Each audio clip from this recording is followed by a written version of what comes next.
Tahukah saudara bahwa semua organ tubuh kita ini, mulai kepala sampai ujung kaki saudara, memiliki yang namanya kemauan masing-masing. Nah, pertanyaannya, apa yang mengendalikan mereka?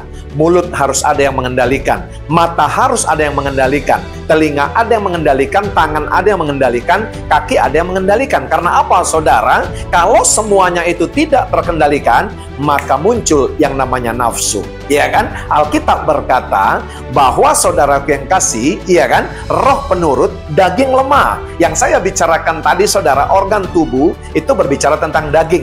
Yang menyetop, saudara, kemauannya yang menjadi nafsu, satu, saudara, yaitu roh. Makanya saudara, Galatia 5, 22, 23, dari semua isi daripada buah roh itu dikunci dengan satu kata, saudara, yaitu penguasaan diri. Bagaimana mengendalikan diri kita, yaitu dengan Roh Kudus. Nah, saudara, penulis STS memberikan satu firman kepada kita hari ini dari Amsal 25 ayat 28. Orang yang tak dapat mengendalikan diri adalah seperti kota yang roboh temboknya. Kitab Amsal ini disebut adalah kitab tulisan-tulisan, sering disebut adalah Keturim, iya kan? Kitab hikmat. Salomo menuliskan ini karena apa? Pada zaman dulu, kerajaan-kerajaan, kota-kota tua itu dikelilingi oleh tembok-tembok, saudara. Karena apa? Pada masa zaman itu ada begitu banyak peperangan. Ya kan? Setiap saat ada serangan-serangan dari musuh. Dalam terjemahan firman Allah yang hidup lebih dahsyat dikatakan begini, orang yang tidak dapat menguasai diri, iya kan, sama tidak berdayanya seperti kota yang sudah roboh tembok-temboknya. Membuat tembok itu bisa bertahun-tahun. Membuat tembok itu, saudara, susah. Membuat tembok itu, saudara yang kasih, dengan material yang dahsyat dan luar biasa. Ironisnya, setelah Salomo yang memiliki hikmat yang direct daripada Tuhan pun roboh, iya kan, dinilai-nilai yang dituliskannya.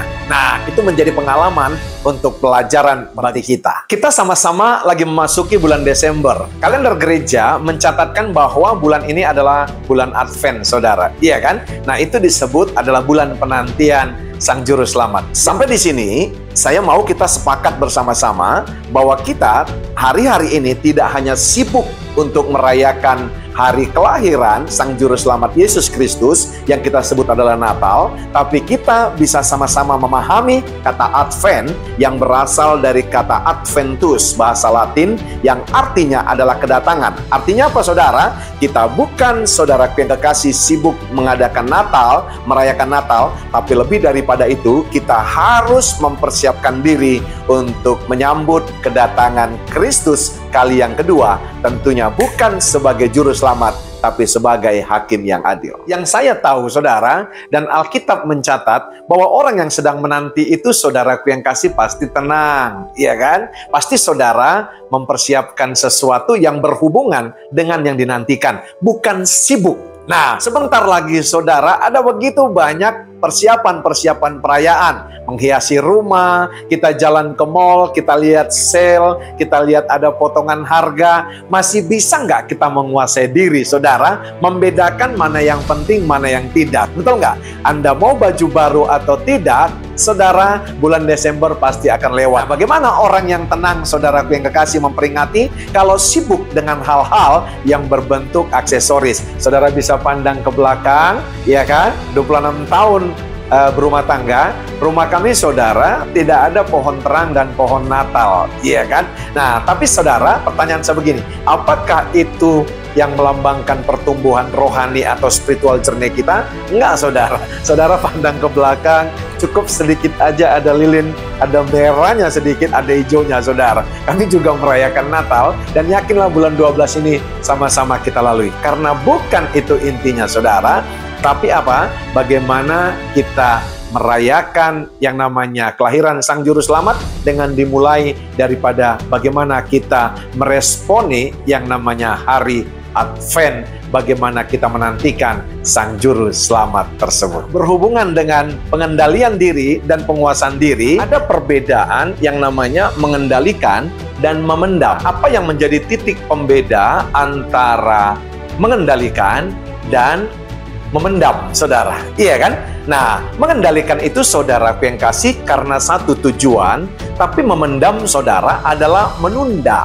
Nah, kalau Anda yang sederhana saja tidak menang dengan yang namanya belanja-belanja, bagaimana kita berbicara tentang buah roh yang di closing dengan satu yang namanya penguasaan diri. Karena apa penguasaan diri, saudara, menjadi kata untuk closing daripada Galatia 5:22-23, saudara. Karena ternyata tanpa penguasaan diri yang sebelumnya 8 kata itu akan menjadi sia-sia dan tidak akan pernah bisa kita implementasi. Saya mau sampaikan kepada kita begini, saudara-saudara, Bapak Ibu jemaat Tuhan, jangan sampai saudaraku yang kekasih, momen Natal ini menjadi saudara adalah pelampiasan apa yang saudara pendam 11 bulan ini, ya kan? Dengan apa saudara kita bisa lihat? Dengan saudara barbar belanja, mulai saudaraku yang kekasih barang-barang yang primer Anda belanjakan sampai yang tersier, Anda tidak bisa mengendalikan diri, iya kan?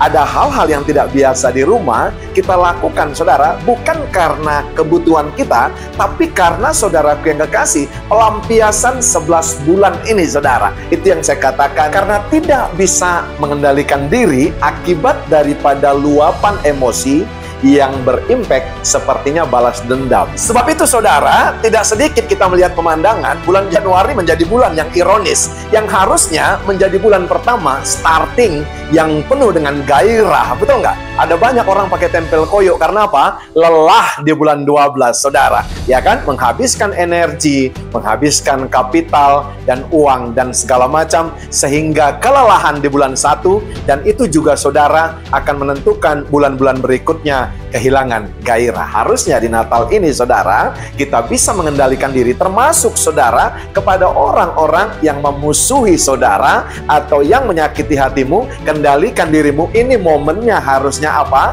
Untuk mengampuni, untuk memaafkan, untuk mengasihi. Dengan cara apa? Bukakan saudara daftar restitusinya selama 11 bulan ini. Itu dia. Dunia saja mengenal istilah atau kata anger management. Apa itu, saudara? Yaitu mengendalikan emosi atau memanage emosi. Apalagi kita adalah orang-orang yang telah mendeklar bahwa kita adalah anak-anak Tuhan yang didrive oleh Injil. Sering kita sebut adalah gospel driven life. Masa kita kalah dengan dunia yang tidak memiliki nilai-nilai tersebut? Pertanyaannya, kalau saudara dan saya roboh, bagaimana kita bisa menjadi tembok pertahanan untuk mengawal kota di mana Tuhan menempatkan kita, dan kita berdoa untuk kesejahteraan tempat itu, seperti yang dikatakan Yeremia 29 ayat 7, Immanuel.